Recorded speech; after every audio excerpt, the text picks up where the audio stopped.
गीता ज्ञान में आज हम सीखेंगे धर्म और अधर्म में जीत धर्म की होगी।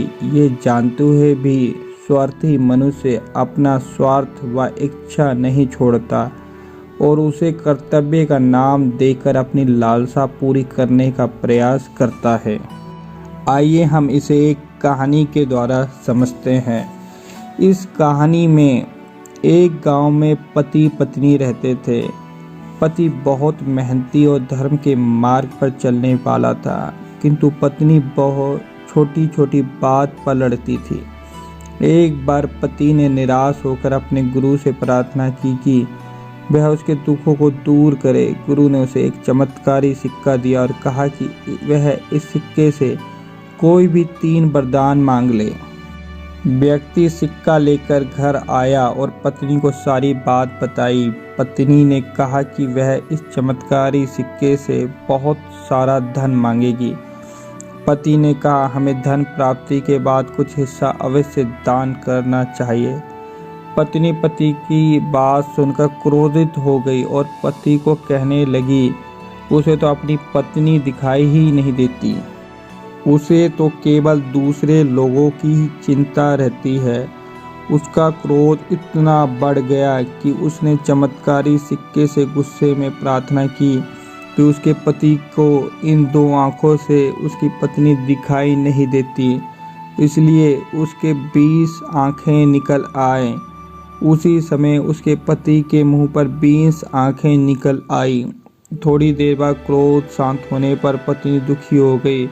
उसने अपने दूसरे वरदान में चमत्कारी सिक्के से प्रार्थना की कि उसके पति की सारी आंखें समाप्त हो जाए। अब उसके पति के मुंह पर एक भी आंख नहीं रही। फिर उसने सिक्के से ये प्रार्थना की कि उसके पति की पहले की तरह सामान्य दोनों आंखें वापस आ जाए। इस प्रकार तीनों वरदान समाप्त हो गए।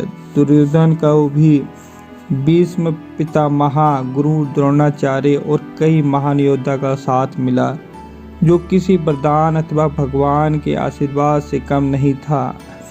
इन्होंने कभी हार का सामना नहीं किया था। जिस प्रकार इस कहानी में चमत्कारी सिक्का उस स्वार्थी, घमंडी और लालची औरत के काम ना आ सका, और उसी प्रकार दुर्योधन के बुरे गुण न केवल उसका बल्कि उसके पूरे परिवार का भी नाश करते हैं। यदि मनुष्य के मन में दूसरों के लिए घृणा, स्वार्थ की भावना, छल कपट आदि बुरे गुण आ जाए तो कोई भी वरदान अथवा शक्ति मनुष्य की रक्षा नहीं कर सकती।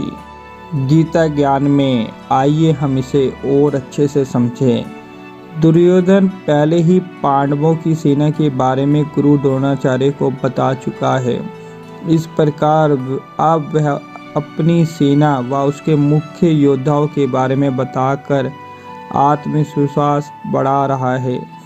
कहीं न कहीं दुर्योधन को इस बात का ज्ञान है कि उसकी सेना में द्रोणाचार्य, भीष्म पितामह, कृपाचार्य और कई प्रमुख योद्धाओं का यह भी पता है कि इस युद्ध में धर्म पांडवों के पक्ष में है। इसलिए उसके मन में यह संदेह है कि ये युद्ध द्रोणाचार्य, कृपाचार्य, भीष्म पितामह जैसे महान योद्धा केवल अपने कर्तव्य के कारण उसके पक्ष में लड़ रहे हैं, परंतु उनका हृदय और आशीर्वाद पांडवों के साथ में ही है।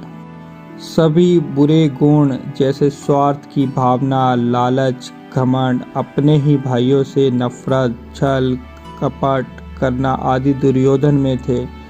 इन्हीं बुरे गुणों के कारण दुर्योधन न केवल अपना बल्कि अपने पूरे परिवार के नाश का कारण बनता है। जैसे पितामह, भीष्म, गुरु द्रोणाचार्य आदि कई महान योद्धा उसकी सेना में थे, जिन्हें कोई हरा नहीं सकता था, लेकिन दुर्योधन के अधर्मी होने के कारण इन सब का नाश हुआ।